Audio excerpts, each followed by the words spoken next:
प्यारे दोस्तों नमस्कार। मैं सीए आलोक गोयल आपका स्वागत करता हूं।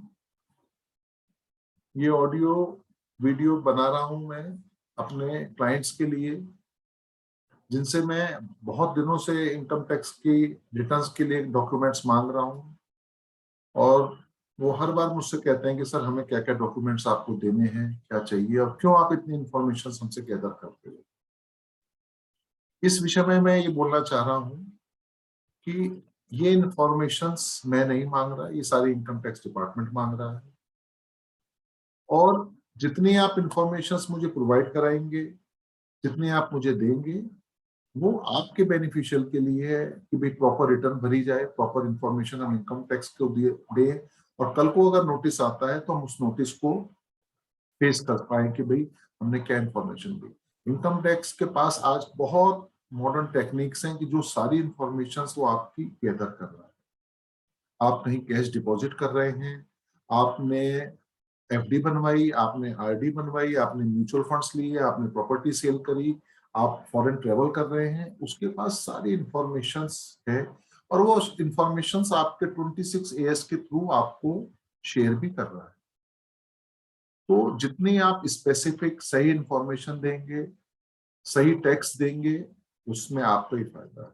मैं टैक्स इवेजन में आपकी कोई हेल्प नहीं करूंगा कि मैं टैक्स इवेजन करूं। मैं टैक्स प्लानिंग में आपकी हेल्प करूंगा। जो लॉफुली आपकी टैक्स प्लानिंग है उसके अंदर मैं हेल्प कर पाऊंगा।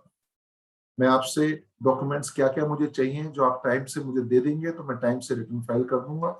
जो डॉक्यूमेंट्स मुझे लेट फाइल होंगे, जो क्लाइंट मुझे नहीं सपोर्ट कर पाएगा, उसके लिए मैं हाथ जोड़ के आपसे माफी मांगूंगा। मैं रिटर्न नहीं भर पाऊंगा आपके रिटर्न, क्योंकि जितनी जिम्मेदारी मेरी रिटर्न भरने की है उतनी जिम्मेदारी आपकी भी रिटर्न भरवाने की है। आप भी अपनी ड्यूटी को पूरी तरह से डिस्चार्ज करिए और मुझे प्रॉपर रिटर्न्स के डॉक्यूमेंट्स दीजिए। मैं कई बार रिमाइंड आपको कर चुका हूँ पहले भी, और मैं अब भी रिमाइंड आपको कर रहा हूँ। मैं आपके साथ डॉक्यूमेंट शेयर कर रहा हूँ कि क्या क्या डॉक्यूमेंट्स मुझे चाहिए।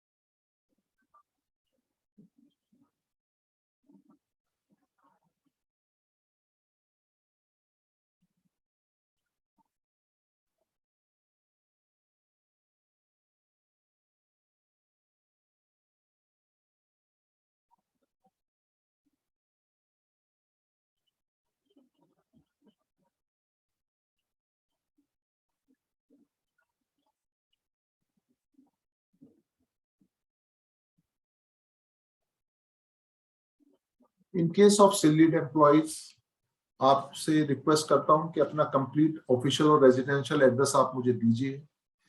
सेकेंडली, कई केसेस में मैंने देखा है कि 26 एएस में आपका एड्रेस कुछ और है और जो आप मुझे प्रोवाइड कर रहे हैं एड्रेस कॉरेस्पॉन्डेंस का, वो कुछ और है। अगर आपका जो 26 एएस में एड्रेस सही नहीं है तो उसको करेक्ट कराइए।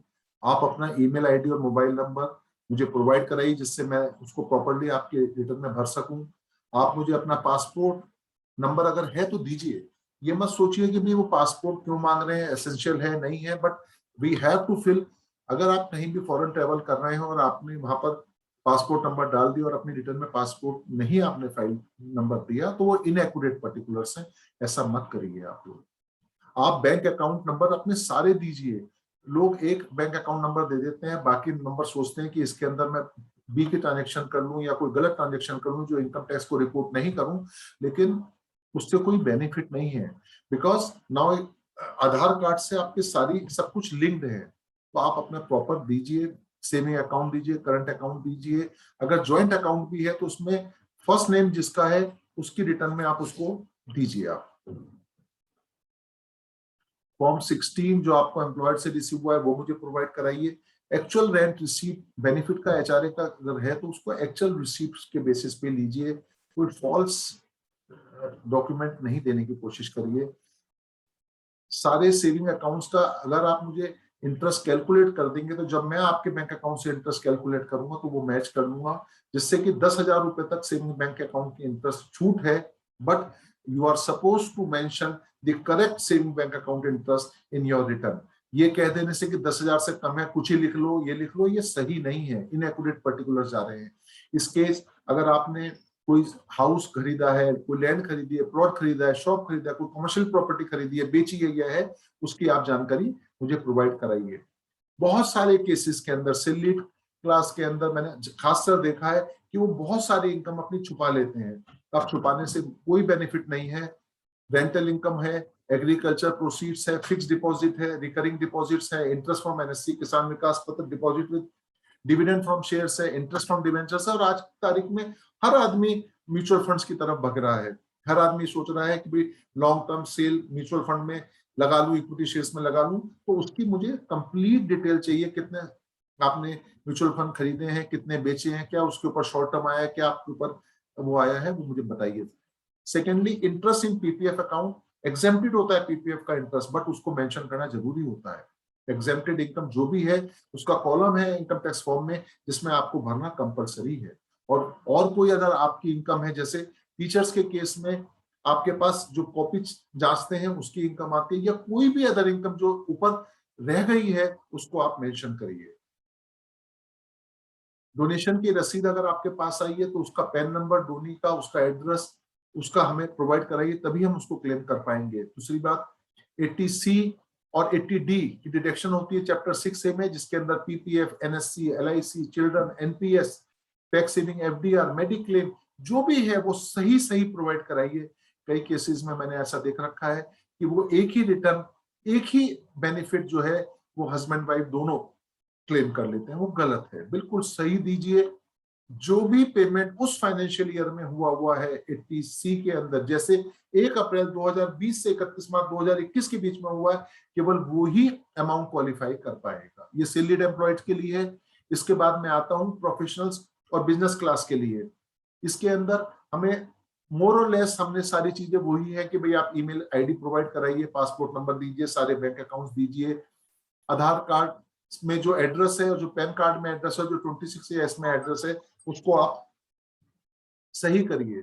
दूसरी बात एक है, मैंने बहुत सारी जगह अब देख रहा हूं कि क्रेडिट कार्ड से पेमेंट कर रहे हैं अपने बिजनेस का, और उसके अंदर लिख देते हैं कि भाई क्रेडिट कार्ड को हमने पेमेंट कर दिया 1,80,000 रुपए, लेकिन मुझे उसका बिजनेस का क्रेडिट कार्ड का स्टेटमेंट चाहिए। उसमें कितना पर्सनल खर्चा है, कितना ऑफिशियल खर्चा है, और ऑफिशियल खर्चा किस किस हेड में आना चाहिए। ट्रेवलिंग के हेड में आना चाहिए, फूड एंड रेस्टोरेंट के हेड में आना चाहिए, लॉजिंग में आना चाहिए, या कोई आपने फीस दी, किसी रेट्स एंड टैक्सेस दिया, क्या चीज दी। केवल ये लिख देने से कि भाई हमने क्रेडिट कार्ड से पेमेंट करा है, वो सफिशिएंट नहीं है। उसका डॉक्यूमेंट्री एविडेंस होना चाहिए अगर आपने पेमेंट करा है क्रेडिट कार्ड से। तो ये बहुत सारे केसेस में डेफिशिएंसी आ रही है, इसके ऊपर ध्यान दीजिए। जो रजिस्टर्ड जीएसटी का है वो जीएसटी की रिटर्न्स हमें प्रोवाइड कराए, और रिलीवेंट पीरियड में उसकी जीएसटी में कितनी उसकी रिसीप्ट्स है, सेल्स है, वो मैच करे, और वो हमें सारी चीजें बताएं जिससे हम मैच कर पाए। हमारे अकाउंटिंग बुक्स और हमें टैली दे, हमें एक्सपेंसेस के वाउचर, जो मेजर वाउचर्स हैं वो हमें करें। और हमारे पास भेजने से पहले एक चीज और जरूर करें, जो मुझे बहुत कमी महसूस होती है। अगर आपने टैली भेज दी, ना तो उसे डेटर्स मिलाते, ना क्रेडिटर्स मिलाते, ना बैंक बैलेंस मिलाते, ना कैश बैलेंस मिलाते, कुछ नहीं मिलाते। कहने लगे उसके अंदर डेटर्स आ रहे 2 रुपए के, 4 रुपए के, 6 रुपए के क्रेडिटर्स आ रहे थे। इन्हीं एंट्री को तो आप अपने पार्ट पे सेट ऑफ कर सकते हैं, डिस्काउंट रिबेट में डाल सकते हैं। अननेसेसरी हमारा टाइम उन चीजों में कंज्यूम हो जाता है जिन चीजों में हमें कंज्यूम नहीं करना चाहिए। हमको वैल्यू एडिशन करें आपकी बैलेंस शीटों को देख के, प्रॉफिट एंड लॉसेस को देख के, बट हम आपसे कंटिन्यूअसली उन चीजों को मांगते रहते हैं। और दूसरी बात ये, अगर हम एक चीज आपसे मांगना चालू करते हैं कि 2 चीजों की कमी है, तो 10 दिन का गैप आप दे देते हैं, 5 दिन का गैप दे देते हैं, आपको पीछे पीछे आपके लगे रहते हैं। उससे क्या होता है, उस बैलेंस शीट की कंटिन्यूटी खत्म हो जाती है। कितनी बार उस बैलेंस शीट को देखें और समझे। तो आपसे रिक्वेस्ट है, जब आपसे चीज मांगे तो जितना अर्लीस्ट हो सके आप हमें प्रोवाइड कराएं। उसके बाद टीडीएस जो पेबल आपने पे करा है, किस किस हेड पे करा है, उसकी क्वार्टरली रिटर्न्स क्या, एक्नॉलेजमेंट क्या है, उसको आप हमें प्रोवाइड कराएं, जिससे हम देखें कि टीडीएस के पार्ट पे आपका नॉन कंप्लायंस कहीं ना हो।